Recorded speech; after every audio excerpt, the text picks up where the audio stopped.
यीशु ने ये बातें और अपनी आंखें आकाश की ओर उठाकर कहा, हे पिता, वह घड़ी आ पहुंची, अपने पुत्र की महिमा कर, कि पुत्र भी तेरी महिमा करे, क्योंकि तूने उन सब को सब प्राणियों पर अधिकार दिया, कि जिन्हें तूने उसको दिया है उन सब को वह अनंत जीवन दे। और अनंत जीवन यह है कि वे तुझ अद्वैत सच्चे परमेश्वर की ओर यीशु मसीह को, जिसे तूने भेजा है, जाने। जो काम तूने मुझे करने को दिया था उससे पूरा करके मैंने पृथ्वी पर तेरी महिमा की है। और अब हे पिता, तू अपने साथ मेरी महिमा उस महिमा से कर जो जगत के होने से पहले मेरी तेरे साथ थी। मैंने तेरा नाम उन मनुष्यों पर प्रकट किया जिन्हें तूने जगत में से मुझे दिया। वे तेरे थे और तूने उन्हें मुझे दिया, और उन्होंने तेरे वचन को मान लिया है। अब वे जान गए हैं कि जो कुछ तूने मुझे दिया है सब तेरी ओर से है, क्योंकि जो बातें तूने मुझे पहुंचा दी मैंने उन्हें उनको पहुंचा दिया, और उन्होंने उनको ग्रहण किया, और सच सच जान लिया कि मैं तेरी ओर से निकला हूँ, और प्रतीति कर लिए कि तूने ही ने मुझे भेजा। मैं उनके लिए विनती करता हूँ, संसार के लिए विनती नहीं करता, परंतु उन्हीं के लिए जिन्हें तूने मुझे दिया, क्योंकि वे तेरे हैं। और जो कुछ मेरा है वह सब तेरा है, और जो तेरा है वह मेरा है, और इनसे मेरी महिमा प्रकट हुई है। मैं आगे को जगत में ना रहूंगा, परंतु ये जगत में रहेंगे, और मैं तेरे पास जाता हूँ। हे पवित्र पिता, अपने उस नाम से जो तूने मुझे दिया उनकी रक्षा कर, कि वे हमारी ना। आयु प्रार्थना। अनुग्रहकारी दीन दयालु प्रेम परमेश्वर, हम तेरे वचन की ओर मुखातिब हो रहे हैं, और जो भी तू अपनी बातों को यहाँ पे शेयर करना चाहता है, हमारे मन अंतकरण को तू तैयार कर, ताकि तेरे वचन हमें हर एक के हृदय में बैठने पाए। मांगते यीशु के नाम से सुनो दया। मंडली कृपया बैठ जाए।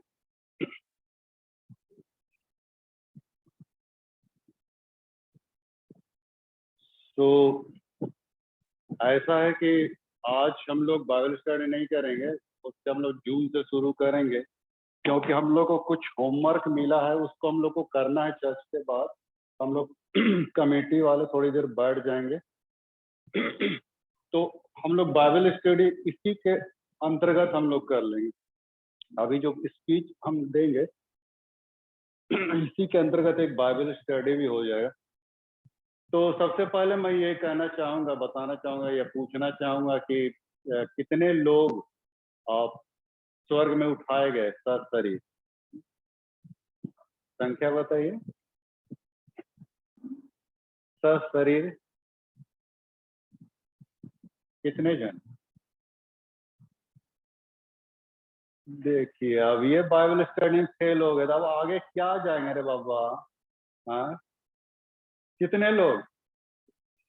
3 जन ना। हाँ, पहला कौन? हनोक। हाँ, दूसरा? हाँ, तीसरा? हाँ, ठीक। अब आप लोग पक्के हो गए। हाँ, चलिए।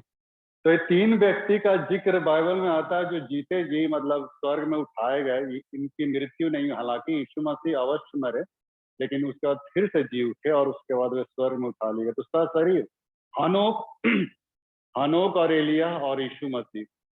तो आज हम इसी यीशु मसीह के स्वर्गारोहण के संदर्भ में हम बातचीत करने जा रहे हैं कि यीशु मसीह का जो स्वर्गारोहण हुआ है, तो उसकी स्वर्गारोहण के पीछे वो हमें कितना बड़ा महिमा हमें दे दिया।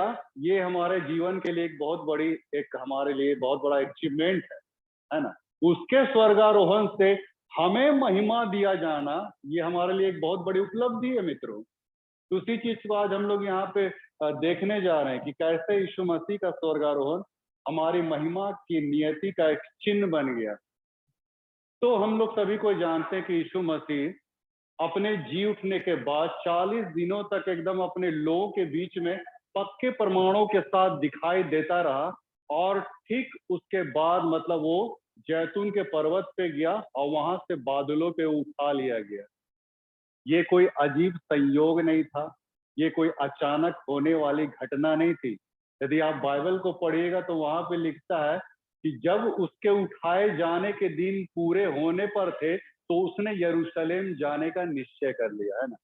पहले से ये सब कुछ एकदम फोरकास्ट कर दिया गया था, सब कुछ एकदम प्री प्लान एकदम बना दिया गया था पूरा। मतलब उसका ग्राउंड बना दिया गया था। इसलिए तो बोलता है कि उसके उठाए जाने के दिन पूरे होने पे थे तो उसको यरूशलेम जाने का वो निश्चय किया, और सही में वही चीज हुआ। यरूशलेम गया, वो उसकी मृत्यु हुई, पुनरुत्थान हुआ। अब पुनरुत्थान 40 दिन तक दिखाई देते रहा, फिर उसके बाद बादलों से उठा लिया गया। और वहां जैतून पर्वत पर सभी को, अभी हम लोगों ने प्रेरितों के काम में पहले अध्याय में पढ़ा कि जैतून पर्वत पे वहां पे लोगों ने देखा कि वो बादलों पे उठाए जा रहे हैं, और 2 स्वर्गदूत भी वहां पे दिखलाई पड़े। बाइबल कहती है, और क्या कहते हैं कि जिस रीति से तुम इनको बादलों पे जाते देख रहे हो उसी रीति से वो फिर वापस आएगा। तो उनका जो स्वर्गारोहण हुआ, तो हमारे जीवन के लिए वो क्या मापदंड बना है ना, हमारे जीवन के लिए वो क्या पैमाना ठहराया गया है ना, उस चीज को हम लोग देखने जा रहे हैं। तो सबसे पहली बात मित्रों, उसका जो स्वर्ग में उठाए जाना, ये स्वर्ग में उठाए जाने का मतलब है कि वो अधिकार जो उनको मिला, वो जो महिमा जो उनको मिली, वही अधिकार हमारे जीवन के लिए भी उपलब्धि का कारण बना, उपलब्ध किया गया हमारे लिए, उस चीज को प्रोवाइड किया, उस अधिकार को। किस अधिकार को? परमेश्वर के साथ रहने का अधिकार। लेकिन कैसे रहने का अधिकार? क्योंकि जब तक हम अगर गुनाह में रहेंगे, पाप में रहेंगे, तो स्वर्ग में देखिए कोई भी ऐसा पापिष्ट चीज नहीं प्रवेश कर सकता है ना, पापमय चीज कुछ भी प्रवेश नहीं कर सकता। तो उनका क्षमा होना बहुत जरूरी है। तो कहने का मतलब कि यीशु मसीह जो स्वर्ग में चले गए, आप प्रेरितों काम 5 अध्याय के 31 पद को पढ़िए ना। चलिए थोड़ा सा हम नहीं खुलवाते हैं, लेकिन आज हमने कहा कि 2 in 1 होगा आज, तो आप 5 अध्याय के 31 पद को देखिए, वहां क्या लिखा, जिनको मिल जाएगा उसको पढ़ ले।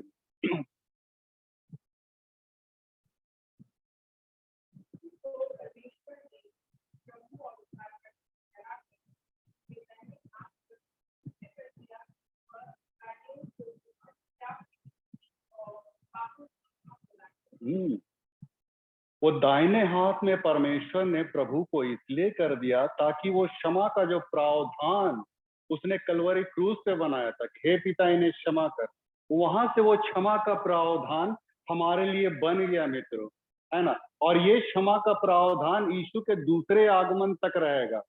मन फिराव का अवसर दिया, क्षमा का प्रोविजन बनाया, प्रोवाइड किया, प्रदान किया, ये दूसरे आगमन से पहले तक रहेगा। उसके बाद उठा लिया जाएगा, उसके बाद कोई क्षमा नहीं, है ना। सीधे एकदम माने प्राणदंड की माने बात आ जाती है। तो क्षमा का ये जो वक्त है, ये जो काल जो जा रहा है, ये क्षमा का काल है मित्रों, है ना। क्षमा का समय, अभी हम परमेश्वर पिता से हम क्षमा मांग सकते हैं, क्योंकि उसने क्षमा को यहाँ पे प्रोवाइड किया। बाइबल का इब्रानी 10:19 में क्या लिखता है, फिर पढ़िए इब्रानी 10:19।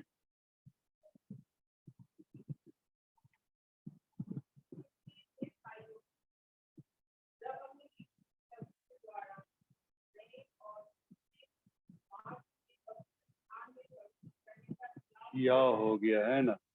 तो हमारा जो उसके पवित्र स्थान में पहुंचने का रास्ता किसने बनाया? यीशु के लहू ने, मान यीशु के बलिदान ने उस नए और जीवते मार्ग से पवित्र स्थान में प्रवेश करने का वहां पे हिया हो गया। देखिए मित्रों, यहाँ पे बात प्रार्थना की भी आ जाती है। आज जो हमारी प्रार्थना वहां तक पहुंचती है ना, ये यीशु मसीह के लहू के द्वारा पहुंचती है मित्रों। हमारे अपने किसी अचीवमेंट उपलब्धि के चलते नहीं, मेहनत मशक्कत प्रयास और घुटने छिला दिए, इसलिए परमेश्वर मेरी प्रार्थना को सुना। खबरदार रहेगा मित्रों, ये क्रेडिट यीशु मसीह को जाना चाहिए। ये जो मार्ग जो तैयार किया, सीढ़ी जो तैयार किया, हमारी जो पहुंच वहां तक हुई मित्रों, उसके बहाए गए लहू के द्वारा हुई।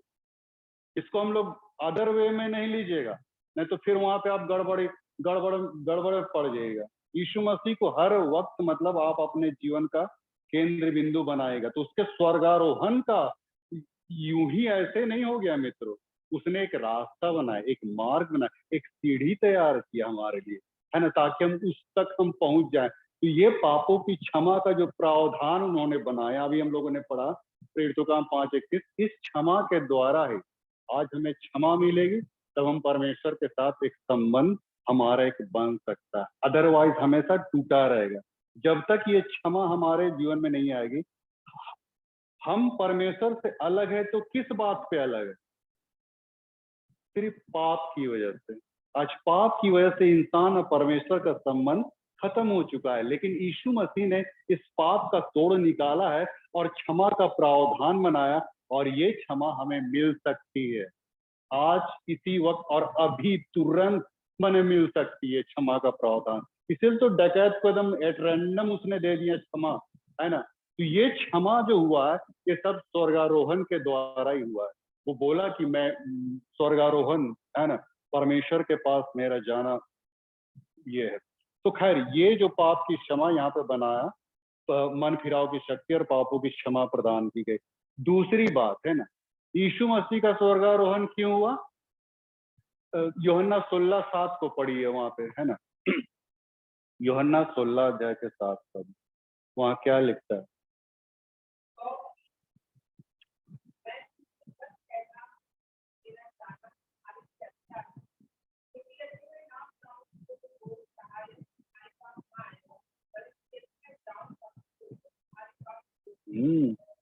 वो लिखता है कि मेरा जाना तुम्हारे लिए अच्छा है, क्योंकि जब तक मैं नहीं जाऊंगा वो सहायक या वो पवित्र आत्मा नहीं आएगा। तो उस मुझको जाने दो, है ना। चेला लोग तो पटोर ले होगा, पकड़ ले होगा, नहीं प्रभु मत जाओ, ऐसा भी हुआ होगा नहीं। हाँ, जब बोला होगा तो हमको जाना उचित है, तो कहाँ जा रहे हो प्रभु, है ना तेना। लेकिन बोला यीशु मसीह कि मेरा जाना तुम्हारे लिए अच्छा है, क्योंकि जब तक मैं ना जाऊंगा वो पवित्र आत्मा तुम्हारे ऊपर नहीं आएगा, है ना। पवित्र आत्मा को मैं भेजूंगा। यूहन्ना 14:18 क्या बोलता है कि मैं तुम्हें अनाथ नहीं छोड़ूंगा, है ना, अनाथ नहीं छोड़ूंगा, मैं फिर से तुम्हारे पास आऊंगा, लेकिन किसी और दूसरे रूप में। तो ये पवित्र आत्मा को उसने भेजा मित्रों, जस्ट मतलब वो उठाया गया, 40 दिन तक दिखाई दिया, उठाया गया, और ठीक 10 दिन के बाद पेंतिकुस्त में उसने पवित्र आत्मा को हमारे बीच में भेजा। अब मैं यहाँ पे आपको थोड़ा सा और आगे ले जाना चाहता हूँ मित्रों। पवित्र आत्मा जो उतरा, कितने लोगों पे उतरा? संख्या कितनी दिखाई गई वहां पे? 120, है ना। 120 व्यक्ति के ऊपर में उतरा, पूरे संसार में नहीं उतरा मित्रों। 121 व्यक्ति के ऊपर में नहीं उतरा मित्रों। बहुधा हम हमारे अंदर में ये माने एक धारणा हम लोग की बन जाती कि पवित्र आत्मा हर एक के अंदर है। नहीं मित्रों, हर एक के अंदर पवित्र आत्मा नहीं है। सिर्फ पर्टिकुलर वे में, स्पेसिफिक वे में, मतलब पवित्र आत्मा किसी को रिसीव होता है मित्रों। 120 वहां पे लिखा है, 121 नहीं लिखा है। यदि आप बाइबल को आप पढ़िएगा तो आपको कई जगह इस बात से मिलेगा कि पवित्र आत्मा स्पेसिफिक रूप में बताया गया है। अब जैसे लूका 2 अध्याय के 26 पद को आप पढ़िए, वहां पे देखिए क्या लिखता है। थोड़ा सा आज मैं थोड़ा सा ये भी कर रहा हूँ, मैं आपकी धारणा को थोड़ा सा चेंज करना चाहता हूँ, बदलना चाहता हूँ, बाइबल के शिक्षा के अनुसार ढालना चाहता हूँ। 2:25 को देखिए, लुका 2:25 क्या लिखता है?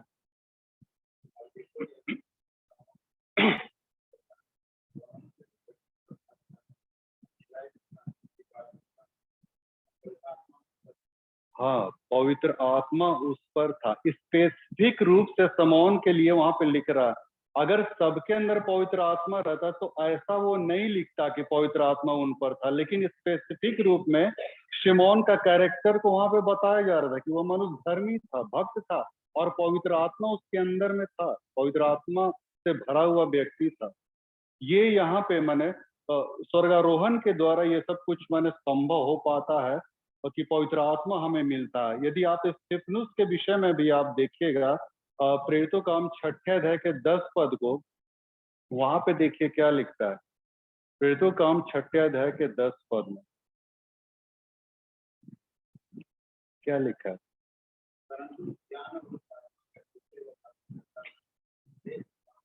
हाँ, किस आत्मा के विषय में यहाँ पे कह रहा है? लिबर्तिनिको एक जगह का नाम था, सभा। वहां पे लोग शास्त्रार्थ करते थे, धर्म शास्त्रों से वाद विवाद, या वहां पे डायलॉग्स होता था, वहां पे आर्गुमेंट होता था। तो वहां पे शास्त्री परिषद जितने लोग भी थे, वे उस आत्मा का सामना नहीं कर सके जो आत्मा स्तिफनुस के अंदर में थी, मतलब वही पवित्र आत्मा। पवित्र आत्मा एक बहुत ही स्पेसिफिक चीज है, और ये जब किसी के जीवन में आता है तो कोई भी ऐसा व्यक्ति उससे माने सामना करने में घबराएगा या फिर डरेगा या फिर उसका सामना नहीं कर पाएगा, क्योंकि उसको बुद्धि और ज्ञान से परिपूर्ण ये आत्मा होती है। पवित्र आत्मा स्पेसिफिक रूप में दिया जाता है, जिसका स्तिफनुस के विषय में भी लिखता है कि उस ज्ञान और उस आत्मा के विषय में जो उसको दिया गया था, लोग उसका सामना नहीं कर पा रहे थे। यदि आप और आप देख सकते हैं तो प्रेरितों का 8वें अध्याय के 14 पद से देखिए, वहां क्या लिखता है।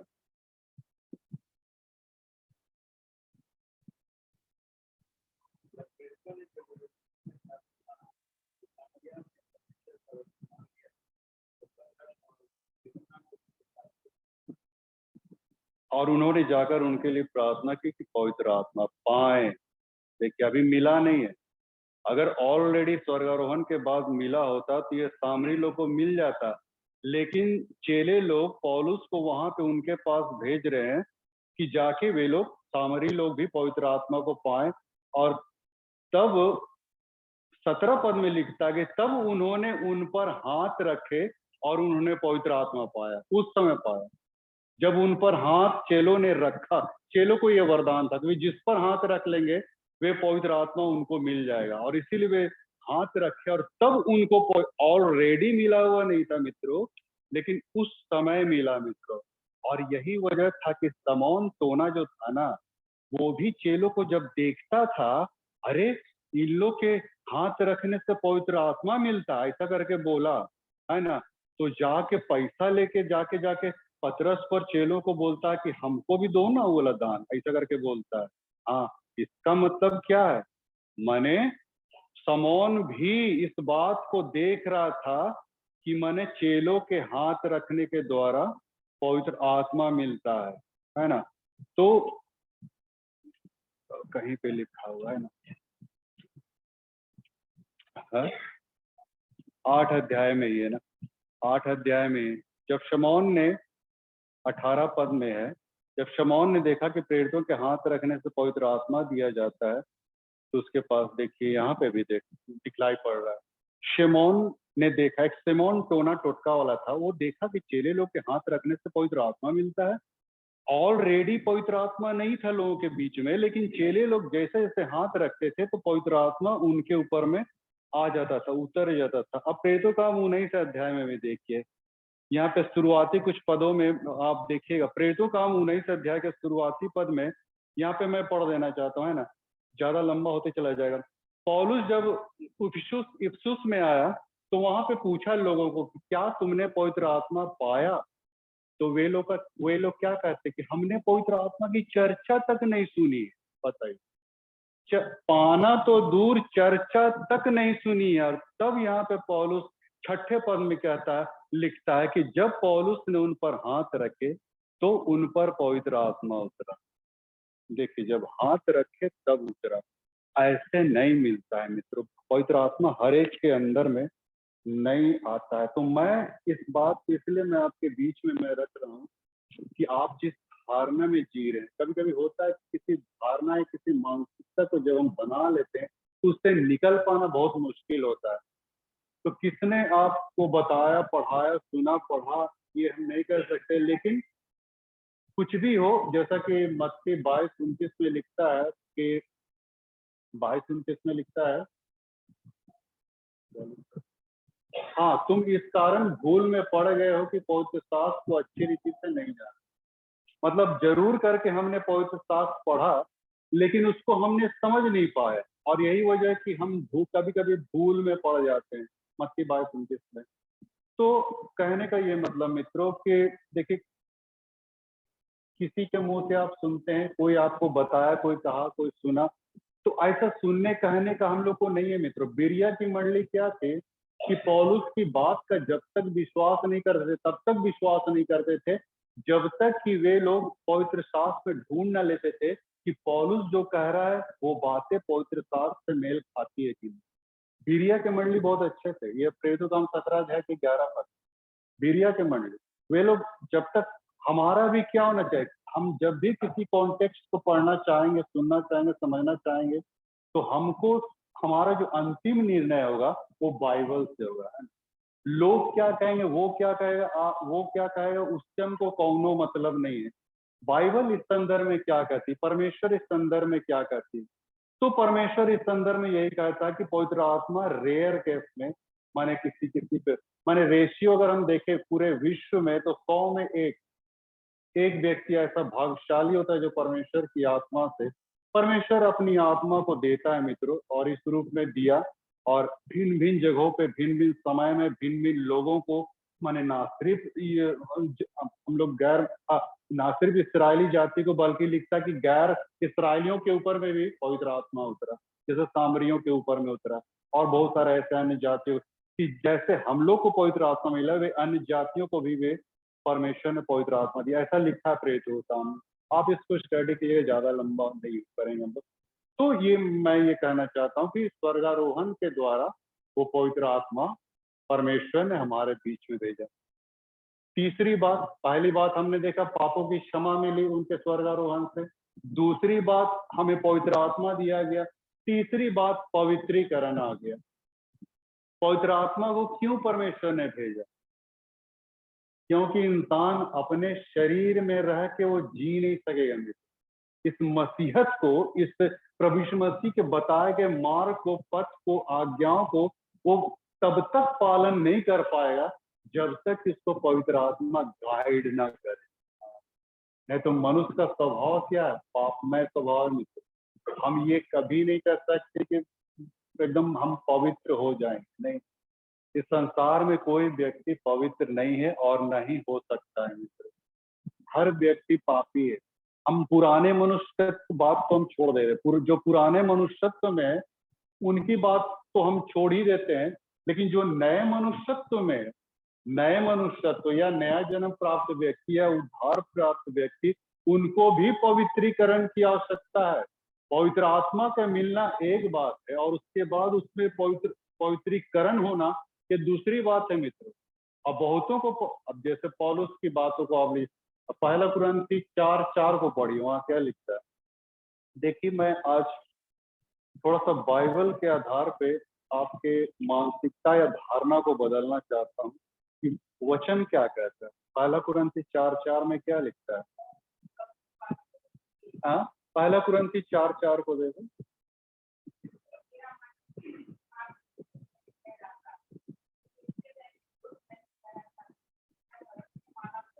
हाँ, तो पौलुस बोल रहा है कि हम अपने आप को जब चेक करते हैं तो कुछ भी ऐसी चीजें नहीं देखते हैं, ना ही त्रुटि, ना ही कोई बुराई, बिल्कुल हम बिल्कुल एकदम पाक साफ हम दिखते हैं। लेकिन वो एक बात कहता है कि मैं निर्दोष, इसका मतलब नहीं ठहरा, क्योंकि मेरा जांचने वाला कौन है? परमेश्वर है। अभी परमेश्वर के जुरिडिक्शन में, उसके राडार में, उसके मन, उसका पॉइंट ऑफ व्यू मेरे प्रति क्या है, जब तक वो जांच पर रख के नहीं हो तब तक हम पवित्र नहीं है। वो बोल रहा है कि मैं निर्दोष नहीं हूँ, मैं अभी भी, मैं सबसे बड़ा पापी हूँ। पहले तो मुझे 1:15 में कहा सबसे बड़ा पापी मैं हूँ, पौलुस बोलता है, बताइए।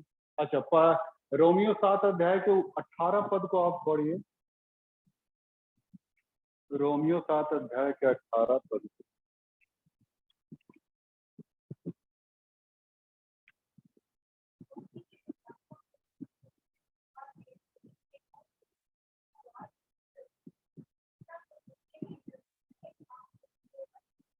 देखिए, पौलुस का स्टेटमेंट है कि मेरे शरीर में कोई अच्छी वस्तु वास नहीं करती।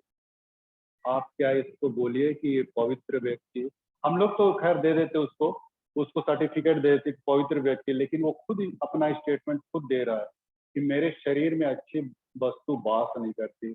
19 पद में लिखता है कि मैं चाहता हूं कि मैं अच्छा काम करूं, लेकिन मुझसे हो नहीं पाता, लेकिन जिस बुराई की इच्छा नहीं करता हूं वही कर बैठता हूं।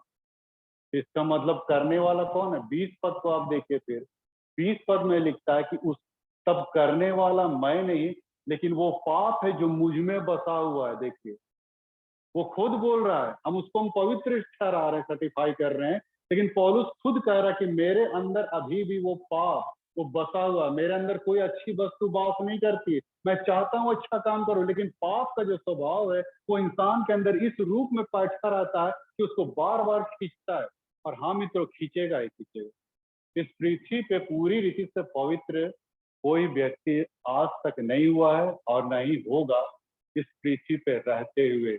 अब जैसे देखिए ना, अब्राहम पाप नहीं किया, मूसा ने पाप नहीं किया, नूह ने पाप नहीं किया, यूहन्ना बपतिस्मदाता ने पाप नहीं किया है क्या? याकूब ने पाप नहीं किया क्या? हाँ, पतरस ने पाप नहीं किया, यूहन्ना बपतिस्मदाता ने पाप नहीं किया। इतने लोगों का लिस्ट है मित्रों जिन्होंने पाप किया। अब आप घर जाके खोजिएगा जो जो मैंने नाम बताया। अब्राहम, शुरू में पढ़िए, आदम, अब्राहम, नूह, अब्राहम, याकूब, उसके बाद आगे बढ़ जाइए, पौलुस, सिमसोन, दाऊद, सुलेमान और यूहन्ना बपतिस्मादाता। देखिए सबने गलती की है। तो जहां गलती की है तो वहां पे त्रुटियां होंगी ही होंगी, त्रुटि रहेगा ही रहेगा, वो गलती करेगा ही करेगा ही। पौलुस कहता है कि जब तक इंसान मिट्टी की देह में वो गलती करेगा तो माने आप पवित्र नहीं रह सकता है।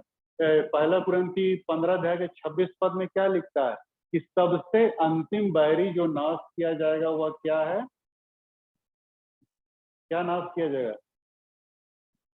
हाँ, मृत्यु। सबसे अंतिम में मृत्यु नाश किया जाएगा। मृत्यु का जन्मदाता कौन है? पाप। पाप की मजदूरी मृत्यु। जब तक इस मृत्यु का पूरा हालांकि कलवरी क्रूस पे यीशु मसीह ने मृत्यु का काट निकाल दिया, लेकिन मृत्यु अभी भी हमारे शरीर में राज करे। अभी भी हम मरणहार शरीर में हैं, मरणशील शरीर में। अभी भी हम मिट्टी के देह में, और जब तक इस मिट्टी के देह में है हमसे गुनाह होगा ही होगा। नए जन्म की बात बोल रहे हैं, नए जो उद्धार पाए व्यक्ति है, नया जन्म, पुराने मनुष्यत्व को छोड़ दीजिए, नए मनुष्यत्व के साथ भी, जैसा पौलुस ने इस चीज को कह रहा है। तो इस बात को हम लोग, हमारी धारणा, मानसिकता को मैं सहेजना चाहता हूँ, बदलना चाहता हूँ, या फिर उसको सही रूप से इस पथ पे मैं डालना चाहता हूँ मित्रों कि इंसान से गुनाह या पाप होगा ही होगा। इसीलिए पहला यूहन्ना 5 अध्याय के 17 पद में लिखता है कि ऐसा भी पाप है जिसका फल मृत्यु नहीं। मतलब ये नए जन्म वाले व्यक्ति के साथ ये कहा जा रहा है कि कुछ ऐसी त्रुटियां वो कर सकता है और करेगा ही, गलती करेगा, लेकिन उसका फल मृत्यु नहीं है। मूसा ने गलती की, फिर भी उसको मैंने हमेशा के लिए खत्म नहीं कर दिया, नरक में नहीं भेज दिया। हम जानते हैं कि फिर से वो एलिया के साथ पर्वत पर दिखाई पड़ा था जब यीशु का दूसरा रूपांतरण जब हुआ तो उस समय मूसा फिर दिखाई पड़ा। इसका मतलब ये इस बात की ताकीद करती, घोषणा करती है कि मैंने वो पाप जो किया मूसा ने, उस पाप का फल मृत्यु नहीं था।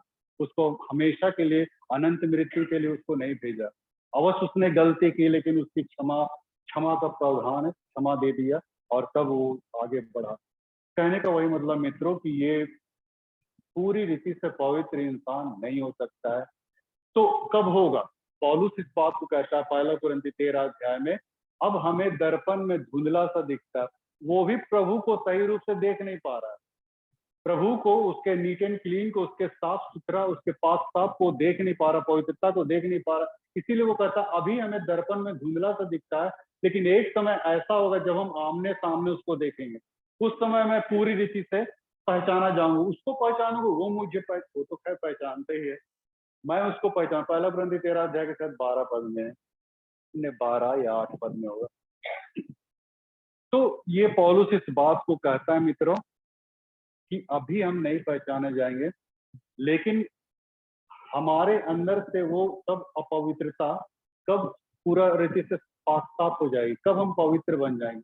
बाइबल क्या कहती? जब उसका दूसरा आगमन होगा तब। क्या बाइबल क्या कहती? जब उसका दूरी फूकी जाएंगी और हम सब बदल जाएंगे। वहां पर बाइबल क्या कहती? पहला कुरिन्थी 15 तूरी फूकी जाएगी और हम सब पल झपकते ही बदल जाएंगे। उस समय हम पूरी रीति से पवित्र हो जाएंगे, अभी नहीं होंगे। तूरी फूकी जाएगी जब दूसरा आगमन होगा, उस समय इंसान पूरी रीति से ट्रांसफॉर्मेशन होगा, रिफॉर्मेशन होगा, बदल जाएगा, अपवित्रता खत्म हो जाएगी, वो महिमामय शरीर उस समय उसको मिल जाएगा। अभी तो हमारा मरणशील शरीर है, पहला कुरिन्थी 15 अध्याय को पढ़िए, उस समय हमें महिमामय शरीर हम लोग को प्राप्त हो जाएगी। तो यीशु मसीह का स्वर्गारोहण जाने का यही मतलब है कि लोगों को पवित्र करे, लोगों को पवित्र करे। प्रभु ने जो इस एक बहुत ऊंचे स्तर पे जो रखा कि जैसा मैं पवित्र तुम भी पवित्र बनो, हमें उस पवित्रता की सीढ़ी में हम लोग को चढ़ते जाना है। पवित्र हो गए ऐसा हम लोग को नहीं सोचना है, लेकिन चढ़ते जाना, ये मैंने कंटिन्यूस टेंस में है। इसलिए पौलुस कहता कि मैं अभी तक सिद्ध नहीं हुआ हूँ, मैं उस सिद्धता की ओर दौड़ा चला जाता हूँ। पौलुस भी अपने आप को नहीं कहता कि मैं पवित्र सिद्ध हूँ, बल्कि उस सिद्धता की ओर दौड़ा चला जाता हूँ। तो एक ऐसे स्टेज पे परमेश्वर ने अपने आप को रख दिया कि वहां तक हम लोग को अचीव करना पड़ेगा। और इसीलिए परमेश्वर जो ये अदन की वाटिका में जो कहा था ना कि आओ हम मनुष्य को अपनी समानताएं बनाए, आज प्रभु यीशु मसीह स्वर्ग में गया, पवित्र आत्मा को भेजा, और इसलिए भेजा ताकि लोगों को फिर से अपनी समानता में वो बनाए। ये बातें उतना ही सत्य है जो उस दिन कहा गया था सृष्टि के समय कि आओ हम मनुष्य को अपनी समानता में बनाए। आज परमेश्वर अपनी आत्मा को देके मनुष्य को अपने स्वरूप में बना रहा है। वो धीरे धीरे करके बनाएगा, सारे बुराइयों को, सारे त्रुटियों को एकाएक वो नहीं निकालेगा, धीरे धीरे धीरे करके करके। दूसरा कुरिन्थियों 3:18 क्या लिखता है कि पवित्र आत्मा आपको अंश अंश करके बदलता चला जाएगा, ताकि आप उसके स्वभाव में, उसकी पवित्रता में आप मैंने जी सकें मित्रों। इसीलिए प्रभु ने पवित्र आत्मा को इस पृथ्वी में भेजने की पेशकश की, और पवित्र आत्मा भेज के पवित्रीकरण का जो यहाँ पे सैंक्टिफिकेशन का जो ये किया, वहां पे वो करने लगा। तो इस रीति से परमेश्वर अभी भी बना रहा मित्रों। तो मैं ये कहना चाहता हूँ कि उद्धार पाना एक बात है और उस उद्धार में बने रहना एक बात है। ऐसा भी हो सकता है कि हमने उद्धार तो पाया, लेकिन उस उद्धार को हम खो भी सकते हैं अगर उस पवित्र आत्मा के चलाए नहीं चले, अपनी खुद से संपत्ति करने लगे, तो हम उद्धार को हम खो। ये एक नया विषय है, ये अगर अलग विषय, इसको हम फिर किसी दिन हम लोग इसको देख सकते हैं। तो ये उद्धार पाना और प्रभु के दूसरे आगमन तक स्थिर रहना, ये दोनों अलग अलग चीज है। इसके बीच बहुत कुछ हो सकता है, वो गिर भी सकता है, हट भी सकता है। लेकिन हाँ, एक बात है, नया जन्म प्राप्त व्यक्ति में एक बात होगा, आप इसमें लिखा हुआ, नीति वचन में लिखा है नहीं कि धर्मी जन यदि 7 बार भी गिरे, ऐसा लिखता है, नहीं गिरेगा ऐसा बात नहीं है। बाइबल इस बात में लिखती है कि धर्मी जन यदि 7 बार भी गिरे तो फिर भी उठ खड़ा होगा, उठेगा जरूर खड़ा, लेकिन गिरेगा जरूर। मैंने कहा ना, वो गिरेगा, आप पवित्र होगा, त्रुटि होगा। तो ये परमेश्वर इस रूप में हमारे लिए स्वर्गारोहण उसको हुआ, और इसीलिए हम लोग इस चीज को, और अंत में मैं फिर से ये कहना चाहता हूँ कि वो हमारे लिए एक स्थान तैयार करने गया। यूहन्ना 14 अध्याय में लिखा है ना कि मैं तुम्हारे लिए एक जगह तैयार करने जाता हूँ, ताकि जहां मैं रहूं वहां तुम लोग भी रहो। यीशु मसीह क्यों गया स्वर्ग में? ताकि विश्वासी लोग भी स्वर्ग में उठाए जाए। स्थान तैयार करने गया, रिजर्व करने गया हम लोग का, है ना, कोटा, है ना, हम लोग का रिजर्व कोटा वहां पे। और कितना रिजर्वेशन कोटा है, किसी को संख्या मालूम है? इसमें रिजर्वेशन कोटा भी दिया हुआ है, 1,44,000 रिजर्वेशन कोटा। उसका बाद आप लोग RSC और इसमें डाल दिए, वेटिंग लिस्ट में डाल दिया, और उसका कोई ठिकाना नहीं कि आपका सीट कंफर्म होगा। 1,44,000 में अगर आप नहीं ढूक पाए हैं तो फिर वो RSC और वेटिंग लिस्ट में। आप लोग रेलवे का है, इसलिए हम रेलवे में बात कर रहे हैं ना, ताकि आप लोग थोड़ा अच्छा से समझ जाए। मेडिकल में रहता तो मेडिकल टर्म्स लेते, लेकिन खैर एनीवे। तो 1,44,000 की जो संख्या प्रकाशित वाक्य में है, वो आप लोग के लिए तैयार की गई है मित्रों। और इसमें हम लोग को बहुत, यूहन्ना बपतिस्मादाता के समय बोला गया, बड़ी प्रबलता से हमें प्रवेश करना पड़ेगा, है ना। बहुत इसमें घुसने के लिए, बहुत इंटर पाने के लिए बहुत मेहनत, मशक्कत, प्रभु के प्रति वफादारी, सिंसियरली का जीवन बिताए मित्रों, है ना। कौनों किसी से शान पट्टी मत कीजिए, परमेश्वर के प्रति, लोगों के प्रति एक अच्छा भाव रख के चलिए ना मित्रों। आपको एकदम प्रभु, आपको स्वर्ग राज एकदम एकदम लिख के देते हैं। हम क्या लिखेंगे, प्रभु लिख दिया है। तो एक शास्त्री से पूछा कि सबसे बड़ी आज्ञा क्या है, तो शास्त्री बोलता है कि तू अपने परमेश्वर से प्रेम कर, दूसरी आज्ञा पड़ोसी से प्रेम कर। तो प्रभु ने तू क्या बोला था, तू एकदम स्वर्ग राज के एकदम दरवाजे में खड़ा है, अगर तू इन दोनों की आज्ञा को पालन कर तो तुझको स्वर्ग राज एकदम मिले। ये तो लुक्का में लिखा हुआ, लुक्का या मरकुस में ऐसा लिखा हुआ, स्वर्ग राज के बिल्कुल करीब में। तू अच्छी अच्छी बात को बोला, सही बोला है। तो अगर तू इस दोनों को कर तो तू एकदम स्वर्ग राज का अधिकारी है। तो बस हमको और कुछ करना नहीं है मित्र, एकदम परमेश्वर के प्रति ईमानदारी का जीवन बिताना, और लोगों के साथ एक अच्छा ट्यूनिंग बनाए रखें, और फिर आपको कोई स्वर्ग राज में प्रभु जब आएगा तो आपको भी बादलों पे आपके विश्वास के थ्रू आपको उठाएगा, आपका विश्वास प्रभु में कितना है ना, ये सारी बातों में उठाए। इसलिए प्रभु स्वर्ग या स्थान तैयार करने, ताकि जहाँ वो रहे हम लोग भी वहां पर रहे ना, दाएं बाएं ऊपर नीचे सब तरफ बैठेंगे हम लोग वहाँ, है ना। तब वहां पे कितना अच्छा चीज होगा, कितना अच्छी बात होगा ना, यीशु मसीह का स्वर्गारोहण जाना। तो हम लोग का यहाँ पे सिटीजनशिप नहीं है, हम लोग की नागरिकता, बाइबल कहती है पौलुस, हम लोग का नागरिकता, हम लोग की नागरिकता यहाँ पे नहीं है। हम लोग चंद दिनों के मेहमान हैं मित्र, उसके बाद हम लोग फिर, है ना, वहाँ यहाँ से हम लोग पलायन कर जाएंगे बोरिया बिस्तर बांध के, है ना। तो आप लोग मैंने अपना अपना मैंने बनाए रखिए, अपने आप को प्रभु में बनाए रखिए, और यीशु का दूसरा आगमन हो तो बड़ा अच्छा हम लोग उठाए जाएंगे। और उसमें बड़ा विचित्र मैंने दिखलाई पड़ेगा, बहुत से ऐसी चीजें वहां पे दिखलाई पड़ेगी जिसको हम सोचते भी नहीं थे, वो प्रभु के साथ देखेंगे उठाए जा रहे हैं। जिसको हम लोग सोचते हैं ना कि ये तो बेटा जाएगा, बेटा भोग में जाएगा, नरक में जाएगा, इस तरह से कभी कभी हम लोग किसी किसी के मापदंड। प्रभु ने कहा कि जब तक प्रभु ना आए समय से पहले किसी बात का, हाँ, पहला कुरिन्थी 4:5 में लिखा है, न्याय मत करो।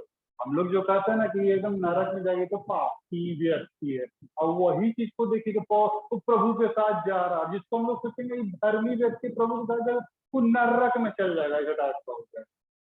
तो ऐसा ही सा मैंने देखने को उस टाइम मिलेगा मित्रों, यीशु के दूसरे आगमन के समय।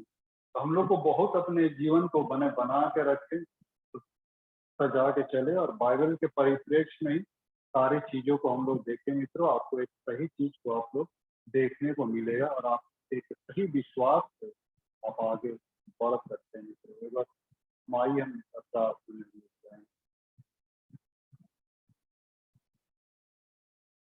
तो स्वर्गदूतों ने कहा कि जिस स्थिति से तुम यीशु मसीह को बादलों पे उठाए जाते देख रहे हो, एक दिन फिर से वो दोबारा वापस बादलों पे आएगा, और इस समय वो पापियों को बचाने नहीं लेकिन धर्मियों को उठाएगा। हाँ प्रभु जी, एक बार फिर से अपने आप को तेरे हाथ में सौंप देते हैं प्रभु जी। आज हमारे और तेरे बीच में ये पाप का जो अभी तक ये है कीटाणु, ये तूने इसलिए भी रखा ताकि हम मनुष्य अपने आप को कभी या पवित्र ना जाने, बल्कि उस पापीपन के एहसास को हम लोग करते हैं, ताकि हम तेरे महात्म्य को, तेरे अधिकार को, तेरे वैभव को, तेरी महिमा क्या है, इन सारी चीजों को हम तभी देख सकते हैं जब हम अपने जीवन को हम टटोले, अपने गुनाहों, अपने पापों की वस्तुस्थिति को समझे, तब हम तेरे लिएबिलिटी को हम लोग समझ पाएंगे, तेरी उपयोगिता क्या है, इस बात को हम समझ पाएंगे। इसीलिए तूने इस मृत्यु को अभी तक हमारे बीच में रखा है, क्योंकि हम मरणशील मनुष्य हैं। पिता एक बार फिर से अपने जीवन को तेरे हवाले कर देते हैं, तो दूसरे आगमन तक हम इस प्रकार से हम खड़े हो सके।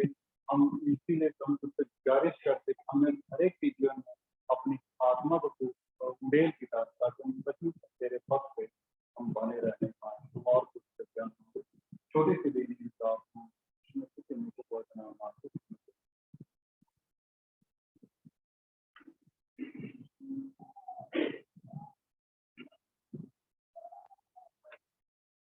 हम लोग वो वंदना गीत से हम लोग गाएंगे, गीत नंबर 24। वंदना गीत से गीत नंबर 24 को हम लोग गाएंगे, और इस गीत के समय हम लोग अपना दान, अपनी भेंट हम लोग अर्पण करेंगे।